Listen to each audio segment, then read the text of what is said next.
What's going on, folks? Simulation for the Nation here, and welcome to this mod review of a really rather special and interesting harvester pack here. This is the Case IH Axial Flow series by Matt26. It's available across all platforms on the Mod Hub.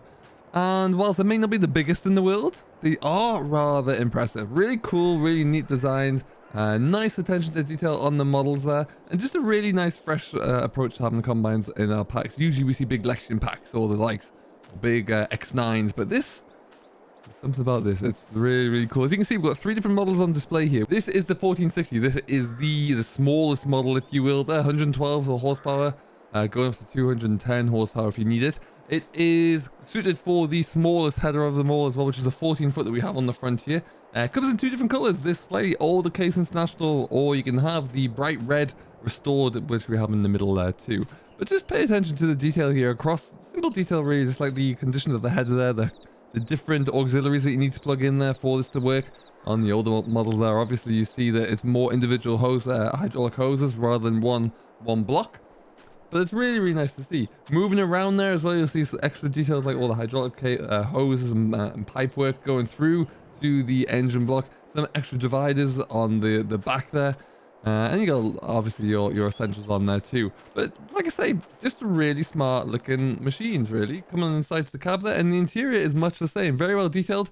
Could do with a little bit more animation across the board there when you do start this up there. Not too much moves or functions. Keys don't move there, for example. Fuel gauge is moving, which is good. So we can get to see that one. But then as you come to move things like lights on, for example there, or indicator lights, you don't see the changes in the switches.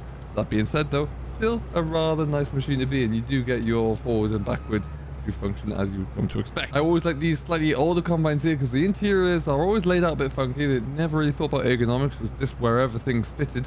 So you've got levers all over the place in this one. But yeah, really nice small combine. Ideal if you're starting out there or if you're trying to fit it into a challenge. But a nice sort of size of combine to set up with. On the far side here, we move across to the 1600 series, depending upon which model you go for. Again, you're going to see between 145 and 260 horsepower there, but a few different configurable options installed in this one. First of all, we have the slightly larger 18-foot header on this one. Again, different color configs available for the combine. We've still got the slightly older red here. We put the different tires on the back here. We've got the wider BKTs, which look really cool there, but just a bit more of a larger combine there. A little bit of a change up inside, slightly newer, slightly more modern, slightly bigger. We've even got a what would appear to be the reversing camera there or a yield loss indicator. But yeah, we're doing okay. But yeah, nice little looking machine inside here.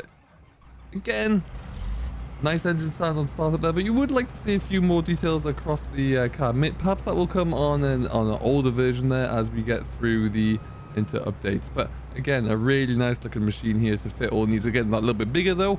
It is a little bit more expensive at that as well, depending upon which model you go for there. It is going to come in at around about the 140,000 as a highest price cap there, but still a very nice looking combine. And then you move on to the biggest, more modern machine. This is the 2188 in front of us here, the largest of the Axial Flow machines.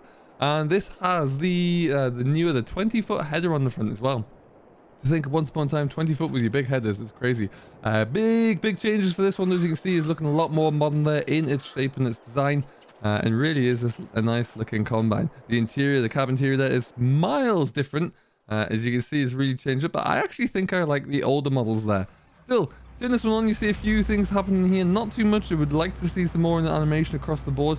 I do really believe in that. I think it's something that drastically improves the immersion when you're inside any of the machines here, but still it's a good starting point here. As you look around the outside of the combine, again lots of detail added on around the outsides there, but it is a really nice looking machine, and look forward to using this in a bit more detail there and getting it out and about.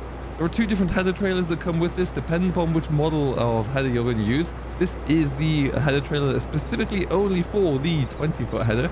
But if you're going to use the 18 or indeed the 14-foot header, there is a slightly smaller trailer available there too. A little bit more basic on the eye, but it does the job.